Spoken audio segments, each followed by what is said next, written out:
Good evening, Rotorua. Tonight on City News, Rotorua District Council is seeking feedback from residents on a proposal to become a shareholding local authority.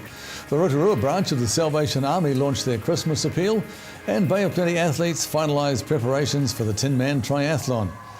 Destination Rotorua Marketing General Manager Oscar Nathan says the recent controversy surrounding the government and China Southern Airlines doesn't affect the recent Memorandum of Understanding signed by the council and the airline.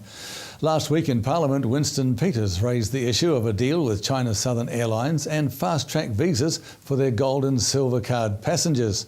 Mr Nathan says the memorandum the council has signed paves the way for Rotorua to work closely with the airline marketing, public relations and foreign affairs departments. Our role and relationship in relation to China Southern is really around the fact that it's quite simple. China's our third largest market, just overtook the UK and US not long ago. China Southern's the biggest airline in Asia, and for us to actually have any relationship with them purely on a sort of a marketing sort of level is going to be fantastic. Makes sense, doesn't it? Absolutely, yeah. Yep. And we have more from Oscar Nathan later in City News. Rotorua District Council is seeking feedback from residents on a proposal to become a shareholding local authority in the recently formed local government funding agency.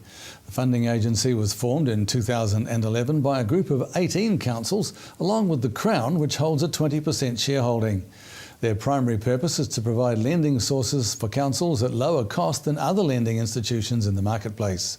Corporate and Customer Services Committee Chair Janet Wepper says membership would allow Rotorua District Council to borrow at lower interest rates than at present. She said the benefits would outweigh any potential costs or risks involved. The LGFA has been awarded a AA+ credit rating from both Standard & Poor's and Fitch, a rating that is on par or stronger than banks operating in New Zealand.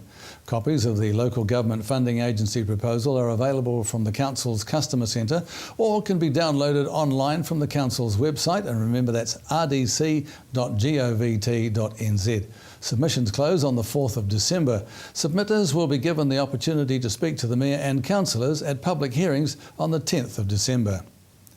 The Rotorua Salvation Army has launched their Christmas appeal in partnership with the Daily Post. Donations collected will go to the food bank and towards Christmas hampers the Salvation Army is giving out. Captain Brian Martin says community support of the food bank has remained strong even though people are going through tough times. Well, we have like the Countdown supermarkets, we have Geiselin Bakery, we have other bakeries in the city really support us. We have places like the New World Supermarket support us on a weekly event, and just general other churches, different groups, and the police even gave us food just last week. That was great. Hey, the police! And we just get them from all over the city. Different people have functions. A church might have a group, a conference, and they bring a can and give it to the Salvation Army, or a school. Just recently, Western Heights School had their social studies class brought us must have been about 6 huge boxes of things because they did something for social studies class. Donations for the Salvation Army Food Bank appeal can be made at Community House or the offices of the Daily Post. And volunteers are also being called for a street appeal on the 29th of November, so you can contact Abigail Hartwell at the Post. The Waikato Bay of Plenty Cancer Society has held a Slip, Slop, Slap and Wrap SunSmart promotion at Rotorua primary schools. Our camera was at the Westbrook School event where the Cancer Ambassador Undercover Cody was promoting the Slip, Slop, Slap and Wrap message. So we start to spell out Cody's name first. So C. Oh, awesome. C's O. Awesome. D. And Y. Awesome Y. I love Y. Cancer Society spokesperson Jane Marsden says as well as the SunSmart message, the show is a birthday celebration for Cody. So we're actually celebrating Undercover Cody's 10th birthday, and the schools that we're visiting, the children are absolutely loving the show and responding to these important messages to slip, slop, slap and wrap, which is fantastic. And a classic example, of course, was during the show that Cody was, encouraging Asha over here. Asha, you look fantastic, by the way, with the shades. You. So you're the full message in terms of SunSmart, aren't you? Yes, so we slip on a shirt, slip on some sunscreen, slap on a hat and wrap on some sunglasses. Yeah. So we just teach the kids, to do that in the summer, but in a fun way that they'll remember it and still enjoying their time. And they go home with that message, and also the fact that they've been to a birthday party for Cody. Yes, they go home with that message and some goodies that Cody leaves, don't you? Yeah.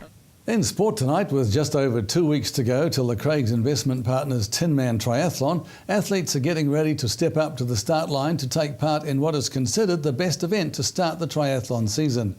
Held in the shadow of Mount Maunganui at Pilot Bay on Sunday the 2nd of December, the Tinman is one of New Zealand's most iconic triathlon events.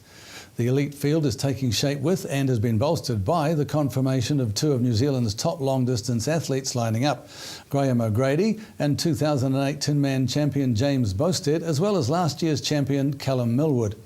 Sport Bay of Plenty marketing manager Melanie Short says the event is not only for elite athletes, as there is a race for everyone. She says distances covered range from a 750 metre swim up to a 3.5k swim, a 20 kilometre bike to a 40 kilometre bike, and the longest running distance is 10 kilometres, and caters for individual athletes of all levels as well as teams. For more information, you can visit tinmantriathlon.co.nz. To the weather now, Rotorua, brought to you by Bidvest Food Service. Tonight, fine weather with light winds, overnight low of 7. And tomorrow for Wednesday, mainly fine again with a chance of an afternoon shower or two, light winds, a high of 19 and a low of 8. Looking out to Thursday, fine weather, light winds, a high of 19 and a low of 9. And to the marine forecast for Lake Rotorua for tomorrow, Wednesday, southeasterlies 10 knots, easing in the morning, northerlies 10 knots developing in the afternoon and easing to variable 5 knots at night. Waves less than half a metre, but fine conditions. And don't forget, for program listings and to upload your relevant videos, check out our website, that's tvrotorua.co.nz. And still to come tonight on City News, we visit with WITSA President Tony Tahuya. Alan Solomon talks with Destination Rotorua Marketing Manager Oscar Nathan, and we check out some ukulele players who performed recently at the night market.